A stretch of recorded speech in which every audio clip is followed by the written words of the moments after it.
Žaidimo meno trupė pirmasis etapas yra skirtas susipažinti su paprastosiomis trupmenomis ir lavinti jų suvokimą.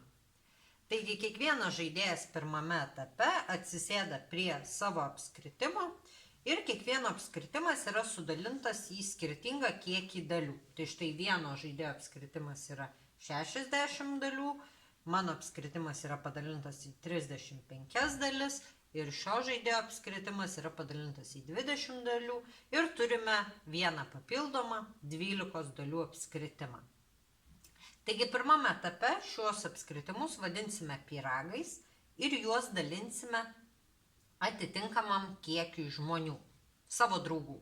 Taigi, traukiu kortelę ir matau, kad vieną savo pyragą turiu padalinti 2 draugam. Tai vadinasi, tarsi į 2 dalis. Tai pradėsiu nuo šio žaidėjo. Tai jisai padalina savo pyragą į 2 dalis. Galim paskaičiuoti, patikrinti, ar tikrai po lygiai kiekvienam draugui. Taip, 10 ir 10. Bandom šito žaidėjo, bando jisai padalinti 2 draugam po lygiai pyragą.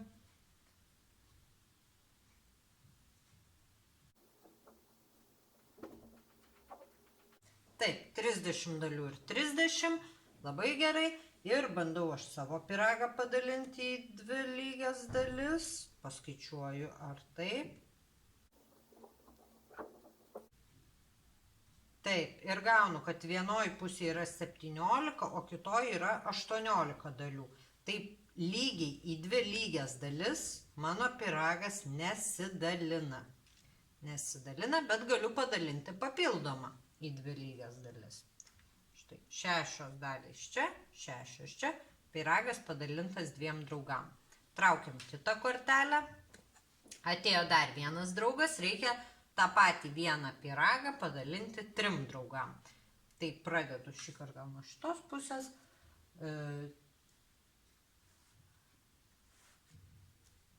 Ir paskaičiuojame.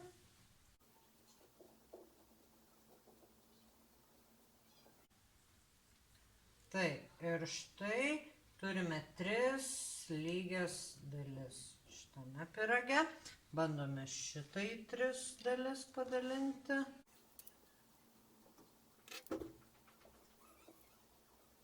Taip, ir štai gaunasi, kad nesidalina.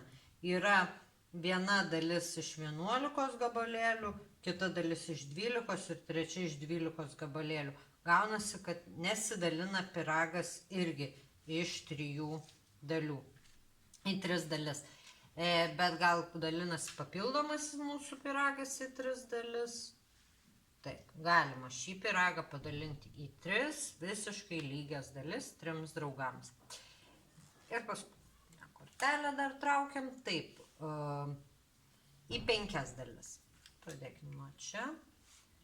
Vienam draugui, antram draugui, trečiam draugui, 4 draugui ir 5 draugui. Taip, štai šitą pyragą įmanoma supjaustyti 5 draugam.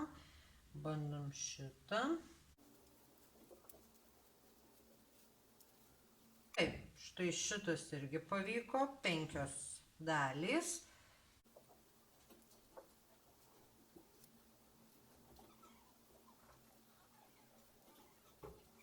Taip, ir šitą pica pasidalino į 5 lygias dalis po 12 dalių. Ar įmanoma papildomą šitą apskritimą padalinti į 5 dalis? Deja, nesigauna. Gaunasi arba į 6 dalis, arba į 4. Į 5 šio apskritimą padalinti neina.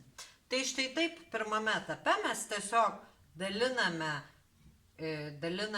pyragus į nurodytą kiekį dalių, nurodytam kiekiui draugų ir nebūtinai reikia dalinti mintyse ar mokėti dalybos lentelę, tiesiog fiziškai stumdant dalis, dalinam, stengiamės gauti, kad kiekvienas draugas gautų po lygiai gabalėlių pyrago.